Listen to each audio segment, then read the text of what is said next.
Minister, I worked in the community and voluntary sector, and this has been going on way, way, way too long. I started working in the community and voluntary sector in 2003, and since then we've been talking about the same thing as we're talking about now. And you say in your speech they're not public servants, but they serve the public. So we're splitting hairs over that, and the abdication of government and successive governments right along the way to take in any kind of responsibility. On one hand, we say, we appreciate the work we do, you do, we really appreciate the work you do, but you don't appreciate it. Government, none of the governments, certainly since I came back to this country, appreciate the work that's done by these workers. Then we talk about the independent status of the organisation. Again, just of the organisations, again, just a way of abdicating any responsibility from it. It has to stop.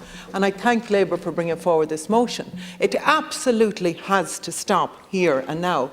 83,000 people impacted by that. We met the Mengus Osnoddy bought in the group of CE supervisors a couple of weeks ago. No pay rise for 14 years. 14 years. We know when austerity came, who was hit the hardest. And I would say, like, wider society has been negatively impacted by that, obviously, of all the services being cut and trying to work within those, with those conditions.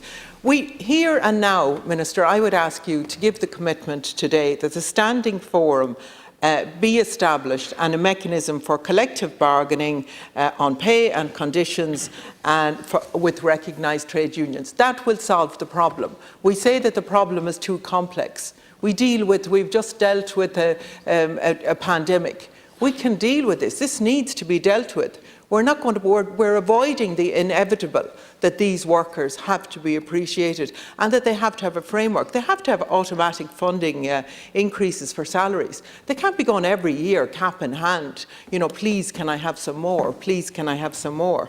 14 years without a pay rise. I think that speaks of exactly how much we appreciate the work that these people do. They do it right across Mayo. They do it in all counties. They permeate every single parts of our communities and indeed of homes in some cases. It has to stop. It really, really has to stop. And it's within your power and the government's power to stop it. Thank you, Deputy